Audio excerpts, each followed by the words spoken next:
अस्सलामुअलैकुम दोस्तों, आज हम आपको सुनाते हैं हजरत मूसा और बे औलाद औरत का वाकया। हजरत मूसा अल्लाह ताला के बहुत बहादुर नबी थे। आपको कलीमुल्लाह का लक़ब दिया गया था। लक़ब की वजह यह थी कि आप अलैहिस्सलाम अल्लाह से बातें किया करते थे। बातें करने के लिए एक मखसूस जगह का इंतखाब किया गया था, जिस जगह को कोहे तूर के नाम से जाना जाता है। अल्लाह ताला से बात करने का ये सिर्फ आपके अलावा और किसी के पास नहीं था। हजरत मूसा अलैहिस्सलाम मामूल के मुताबिक अल्लाह ताला से मुलाकात के लिए कोहे तूर की तरफ जा रहे थे कि रास्ते में आपको एक औरत नजर आई जो कि बहुत रो रही थी। आप अलैहिस्सलाम का दिल वैसे भी बहुत नर्म था। उस औरत को देखकर आप भी गमगीन हो गए।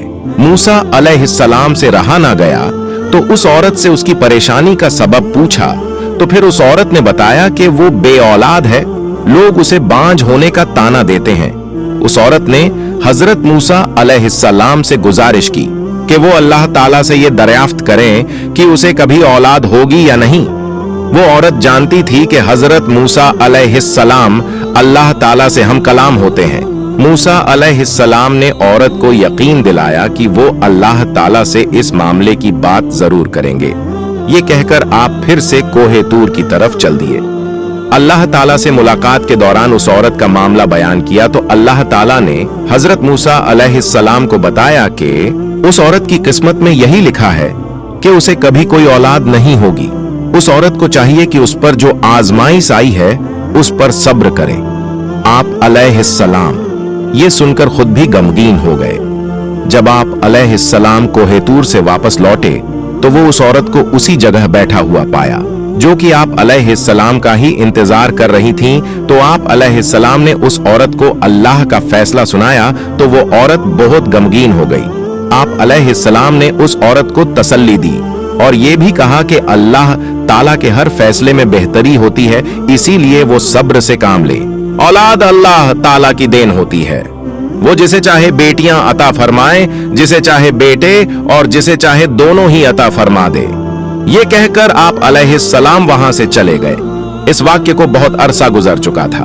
एक दिन उस औरत के घर के पास एक दरवेश रोटी का सवाल कर रहा था।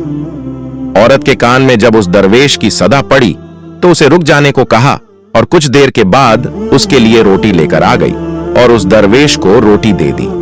ये देखकर दरवेश बहुत खुश हुआ। दरवेश ने उस औरत को औलाद होने की दुआ दी और अल्लाह ताला ने उस दरवेश की दुआ कबूल कर ली और फिर अल्लाह ताला ने औरत को औलाद की नेमत से नवाज दिया। इस बात की खबर जब हजरत मूसा अलैहिस्सलाम तक पहुंची तो वह बहुत हैरान हुए, क्योंकि अल्लाह ताला ने तो उन्हें बताया था कि इस औरत की किस्मत में औलाद का ना होना लिखा था, तो ये कैसे मुमकिन हुआ कि उसे औलाद हो गई।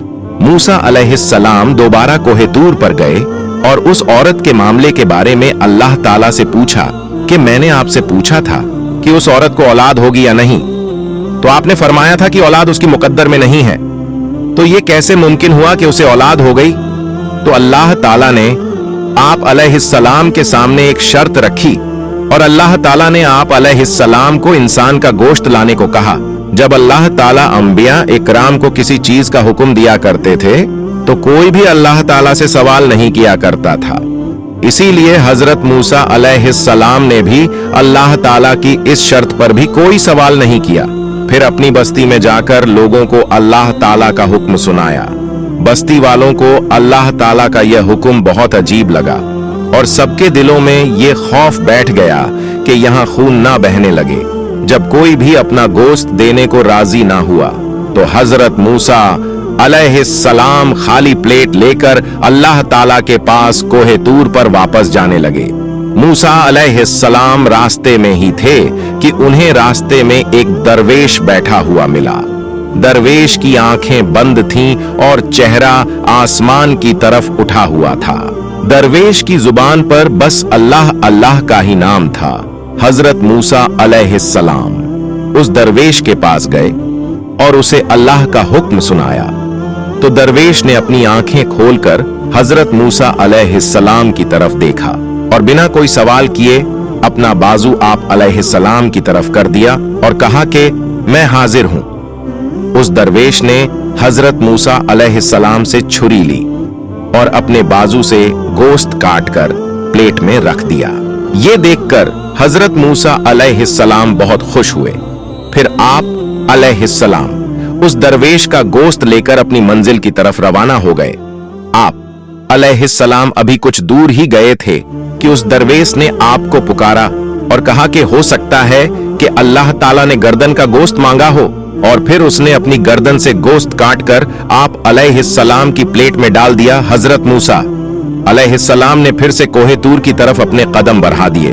उस दरवेश ने आपको फिर से रोक लिया और कहा कि हो सकता है कि अल्लाह ताला ने सीने का गोश्त मांगा हो, और फिर उसने अपने सीने का गोश्त काटकर प्लेट में रख दिया। और फिर उस दरवेश ने अपने जिस्म के हर जगह का गोश्त काटकर प्लेट में रख दिया। हजरत मूसा कोहे तूर पर जाकर गोश्त से भरी हुई प्लेट अल्लाह ताला के सामने पेश कर दिया। अल्लाह ताला ने हजरत मूसा अलैहिस्सलाम से पूछा कि यह गोश्त किससे लाए हो? तो हजरत मूसा अलैहिस्सलाम ने अल्लाह ताला से सारा किस्सा बयान कर दिया। अल्लाह ताला ने फरमाया कि ए मूसा, ये मेरे बंदे का मुझसे इश्क है, और इस इश्क की हद तो देखो कि उसने अपनी तकलीफ का ना सोचा, उसने मेरी रजा और खुशी के खातिर अपने जिस्म की बोटियां काटकर तुम्हारे सामने रख दिया। ए मूसा, अब मुझे तुम खुद बताओ, जो मेरा बंदा मेरे इश्क में खुद से भी बेपरवाह है, उससे कोई सवाल करे और वो मुझसे दुआ मांगे तो मैं उसकी दुआ कैसे कबूल नहीं करूंगा? ए मूसा, ये मेरा वही बंदा है जिसने मुझसे उस औरत के लिए सवाल किया था। मेरे इस नेक बंदे ने ही उस औरत के लिए औलाद की दुआ की, तो भला मैं कैसे उसकी हाजत पूरी नहीं करता? बस यही वजह है कि मैंने उसकी किस्मत में लिखे को पलट दिया। जो बंदे मेरी खातिर अपने आप को कुर्बान करने के लिए राजी हो जाते हैं, मैं उनकी बात को कैसे रद्द कर सकता हूं? मूसा अलैहिस्सलाम अल्लाह की यह बात सुनकर बहुत हैरान और खुश हुए। सबक इस छोटे से किस्से से हमें यह सबक मिलता है कि अल्लाह ताला ने जो भी हमारी जिंदगी में अता कर रखा है, उस पर अल्लाह का शुक्र अदा करना है और दूसरों की मदद के लिए हमेशा तैयार रहना है। हम लोगों को यह पता नहीं रहता कि कौन सा अमल अल्लाह ताला को पसंद आ जाए और आपका काम हो जाए, और जब भी अल्लाह ताला के लिए कुर्बानी देने का मौका मिले तो अपनी जान भी देने से पीछे न हटे। अल्लाह ताला हमें नेक अमल करने की तौफीक अता फरमाए। आमीन।